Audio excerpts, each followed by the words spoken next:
Hello all you beautiful people, this is Design Brain, and we're back talking about Tembo the Badass Elephant. Since the first episode about a week ago, I've had more time to spend with the game, and I have a lot more I can talk about. Before that though, I want to go over some things I mentioned in that previous video. Because while I was playing the game for the first time, I never went as deep as I could have into certain topics I mentioned. And also, until I can get some actual camera equipment, I'll be going back to using this. Hope you didn't miss me too bad. But that's enough introductions, let's jump right in.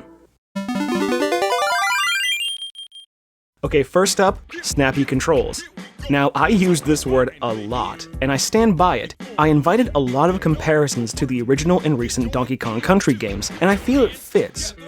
Look at how you move here. It's very slow and methodical and sluggish. Things don't really react as quickly as you want them to, and DK can only really move at his full potential with Diddy or Dixie on his back. Look at how you move in Tembo though. Both games have puzzles, both games have secrets, and both games have levels to explore, but there's a noticeable difference in flow.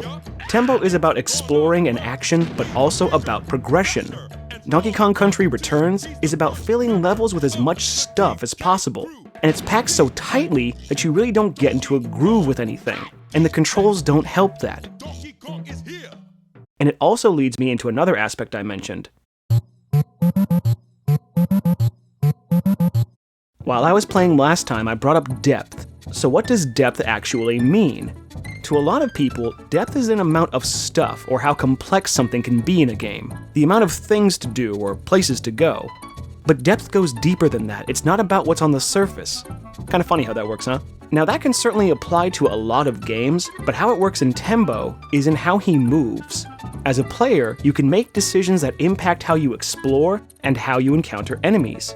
Look at how you fight the tanks in the game. You can jump over the missiles and attack from above, you can slide underneath the missiles and attack directly, or if you're brave, you can get in super close and flip it on its back, taking it out instantly. There are so many different ways to fight just one enemy. All of these are tools the player can use at their discretion.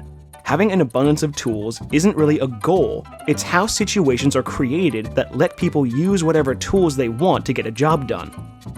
I think that just about covers all of the things I wanted to talk about from the first video. Now let's move on and talk about the first real stage of the game.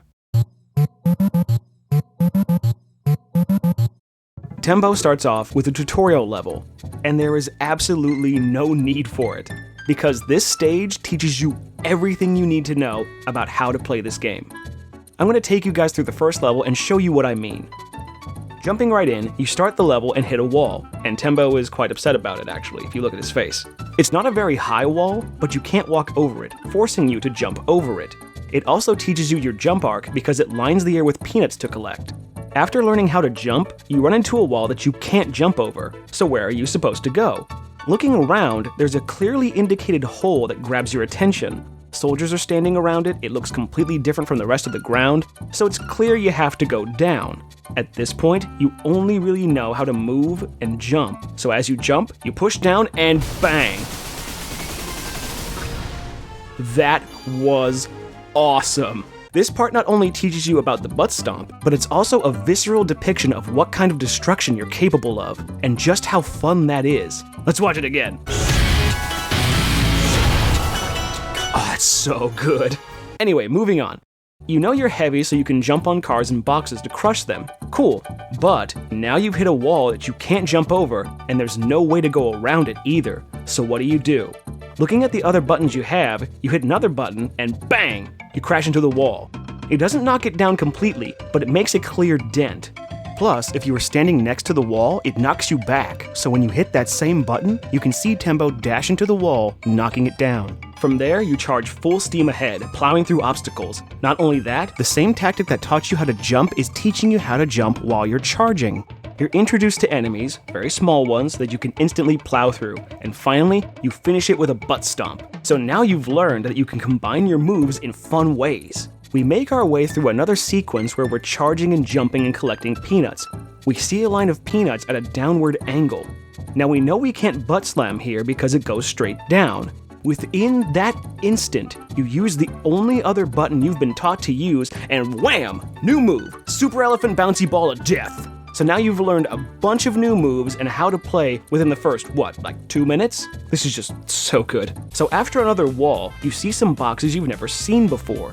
It has a line of peanuts showing you should jump over them, but you've also been taught you can destroy anything no problem. So you try to run into them and bam, you take damage. Now you know some boxes are bad.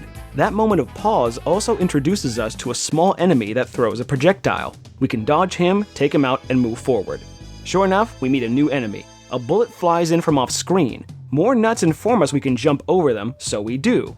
Holding the jump button long enough introduces us to the flutter, where we can get a little extra hang time if we need it. Having 2 chances to jump over the missiles gives us enough to learn the timing of the flutter and the tank's bullets, so now we're equipped to fight it. We hit it once, but it's not dead.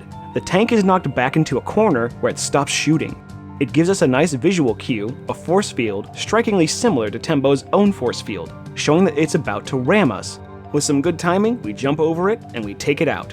We also see the driver pop out and make sure to take him out so it fills up the enemy counter up top. After that, we're led to a big pile of cars, and because it feels good and we've been taught to destroy things, that's what we do. But we see a giant glowing thing above us, and we naturally want it. Only now we can't get it. This teaches you to think ahead a bit, and to be careful with your destructive capabilities. After the disappointment of not being able to get your big peanut, the game is leading you down toward a sewer. However, as you ram the bus on top of it, there are boxes leading you to a wall with a crawl space underneath it. There must be a way to get in there, so how? Just by trying, we figure out that we can crawl. We're introduced to crawling, looking for secrets, and bounce pads all in one section, and as a bonus, we can even have our big peanut. As soon as we go down the sewer, we hit a checkpoint, and soon right after, we hit a door with a big exclamation point on it. We can't knock it down, and there's no button around us, so where do we go? As we come into this section, we see that there's a wall that's not like any other wall we've seen in a prior room. So naturally, we knock it down, find the switch, and open the door. And as a bonus, right after that door, we see another wall we can knock down which leads us to another prisoner to rescue. Genius! After a brief run-in with a new type of enemy, we're in a room with destructible pillars and platforms. Within one dash, we knock it all down, it takes out the enemies and gives us a ramp to exit above. This clues us in to how we might have to use the level itself to our advantage moving on. After a cool bit with a cannon and destroying more stuff, we reach a part with a destructible ceiling. We can't charge and jump up, and if we butt stomp or dive bomb, it takes us away from the prisoner we have to rescue. So what do? Using the same thought process for the butt stomp, we hold up, hit the charge button, and bam, super uppercut. It breaks through the ceiling, and we can save the prisoner. Also, there's a chance it'll break the floor too, so you have to be careful. Because unlike the giant peanut, if we miss this one, we wouldn't be able to go back, further teaching you to be careful and be thoughtful with how you progress.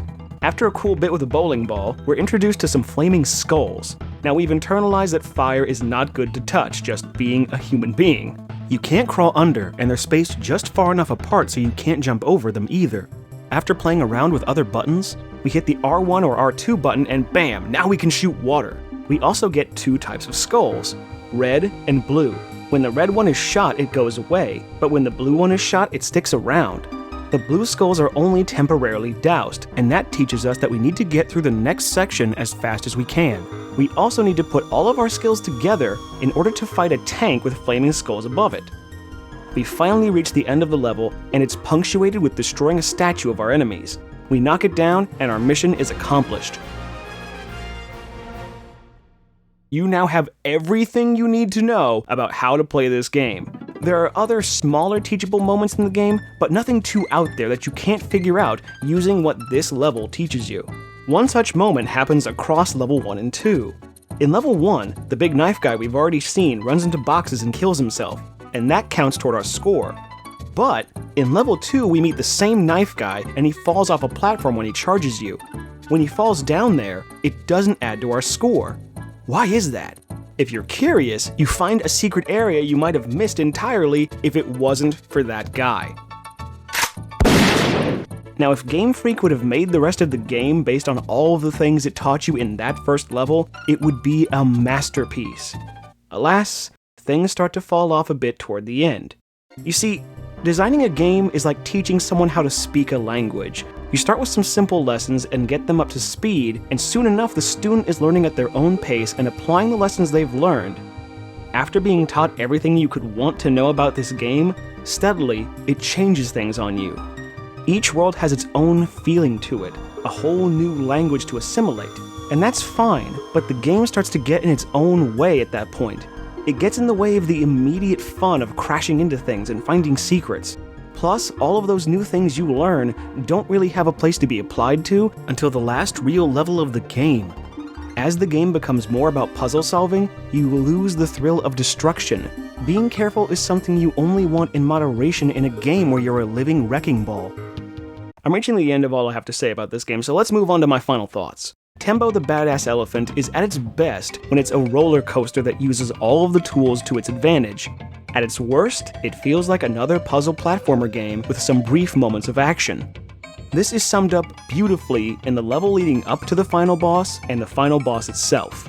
The Hot House is a full-on endurance round based on everything you've played through up to that point, and it's amazing.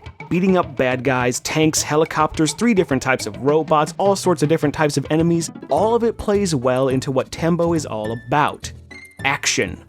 As for the final boss, not so much. It's big, it's flashy, but it's slow. You end up waiting a lot more than fighting. It asks nothing of the skills you've learned, only your patience. Here, I'll show you what I'm talking about.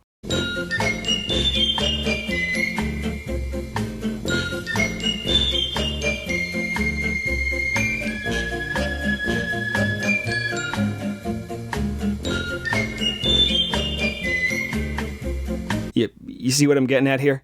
Despite the game's slide into more traditional fare at the end, it's still a blast and it comes highly recommended.